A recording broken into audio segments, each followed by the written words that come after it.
नमस्कार, बहुत स्वागत है आपका। न्यूज़ 18 डिजिटल देख रहे हैं। आपके साथ मैं हूं विकास ब्रजेश सक्सेना। बारिश क्यों नहीं हो रही है, यही सवाल पूछ रहे हैं ना आप भी इस समय, क्योंकि जून आखिरी सप्ताह में प्रवेश कर रहा है। जून खत्म होने को है। 15 जून के बाद तो मानसून की औपचारिक एंट्री हो जाती थी, लेकिन इस बार बारिश ही नहीं हो रही है। सवाल सभी के मन में कि आखिर मानसून कहां अटक गया है। प्री मानसून एक्टिविटी जो थोड़ी बहुत देखने को मिली वो भी अब बंद है और कई शहरों में 43, 44, 42 और 40 डिग्री की गर्मी सता रही है लोगों को। आज यही आपको बताते हैं कि कहां मानसून रुका है, कब तक आपके क्षेत्र में बारिश हो सकती है। दरअसल 12 दिनों से तेलंगाना में मानसून अटका हुआ है और अब आगे बढ़ सकता है, ये राहत भरी खबर है। मौसम विभाग के मुताबिक 23 जून तक इसके छत्तीसगढ़ पहुंचने की संभावना है, जो आज से 10 दिन पहले पहुंच जाना चाहिए था। महाराष्ट्र, तेलंगाना, उड़ीसा, झारखंड, बिहार और छत्तीसगढ़ के कुछ हिस्सों में मानसून के लिए जरूरी सिस्टम अब सक्रिय होता नजर आ रहा है। इससे मध्य भारत में चक्रवातीय घेरा जो है अब बन रहा है, जिससे मानसून के बादल उत्तर की तरफ आ सकते हैं। मानसून 15 दिन में 19 राज्यों तक पहुंच चुका है, लेकिन 8 जून से तेलंगाना में अटका हुआ था और आज 20 जून होने को आई। बिहार में शुक्रवार को बिजली गिरने से 6 लोगों की और झारखंड में 8 लोगों की जान गई। राजस्थान के 12 जिलों में आंधी बारिश का अलर्ट जारी किया।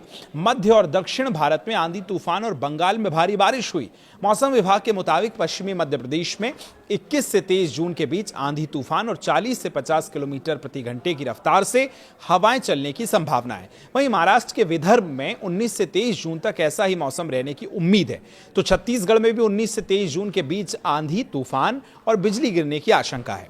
मौसम का यह बदलाव सिर्फ मध्य भारत तक सीमित नहीं है, चूंकि तमिलनाडु और पुडुचेरी में 19 से 21 जून के बीच कुछ जगहों पर भारी बारिश हो सकती है, जबकि केरल में भी 19 से 23 जून के बीच भारी बारिश होने की संभावना है। वहीं बंगाल के कोलकाता, सिलीगुड़ी और दार्जिलिंग जिलों में शनिवार को भारी बारिश हुई। दार्जिलिंग के बालासन नदी उफान पर आ गई, जिससे नदी पर ह्यूम पाइप से बना पुल टूटकर बह गया। 8 राज्यों में गर्मी का असर अभी भी नजर आ रहा है, लेकिन पारा 40 के पार है, जो हम शुरू में आपसे कह रहे थे। इसमें मध्य प्रदेश, यूपी, बिहार, झारखंड, राजस्थान, गुजरात, महाराष्ट्र और तेलंगाना के कई शहरों में बुधवार को भी पारा 40 डिग्री से ज्यादा रहा है। देश भर में सबसे ज्यादा पारा जो है वो उत्तर प्रदेश के बांदा में 44 डिग्री दर्ज किया गया। वहीं यूपी के प्रयागराज में 43, एमपी के खजुराहो में 42, महाराष्ट्र के ब्रह्मपुरी में 42, छत्तीसगढ़ के राजनांदगांव में 42, बिहार के छपरा में 41 और झारखंड के डाल्टनगंज में 40 रहा। अगले 2 दिन मौसम कैसा रहने वाला है, यानी 21 जून और 22 जून। तो 21 जून की सबसे पहले बात कर लेते हैं। बिहार, झारखंड, उड़ीसा, पश्चिम बंगाल और सिक्किम में बारिश की संभावना है। बिहार में कुछ जगहों पर 50 से 70 किलोमीटर प्रति घंटे की रफ्तार से हवाएं चलेंगी।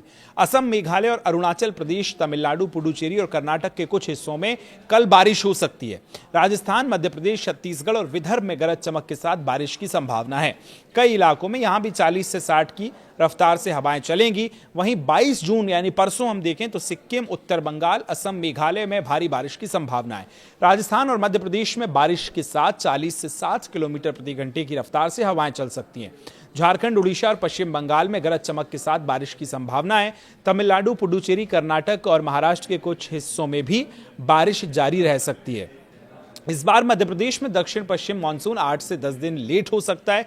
आईएमडी ने प्रदेश भर में 25 जून तक दरअसल मानसून की एंट्री का अनुमान जताया है। इससे पहले प्री मानसून की एक्टिविटी भी जारी रहेगी। शनिवार को भोपाल, इंदौर समेत 38 जिलों में आंधी बारिश का अलर्ट है। तो अब आप समझ गए होंगे कि जो 8 दिन जिसको लगे हैं मानसून को तमिलनाडु में, जहां पर वो होल्ड हो गया था, तो उसके बाद अब मध्य भारत की अगर हम बात करें, छत्तीसगढ़ के रास्ते मध्य प्रदेश और उसके बाद फिर इधर उत्तर प्रदेश और ऊपरी राज्यों तक जो मानसून है वो पहुंचेगा। तो कल से उम्मीद है कि आपके इलाकों में बारिश हो सकती है, आंधी हो सकती है, हवा हो सकती है। आप कहां से हैं कमेंट करें, वहां मौसम कैसा है ये भी बताएं। यहां तक वीडियो देख लिया है उसके लिए शुक्रिया।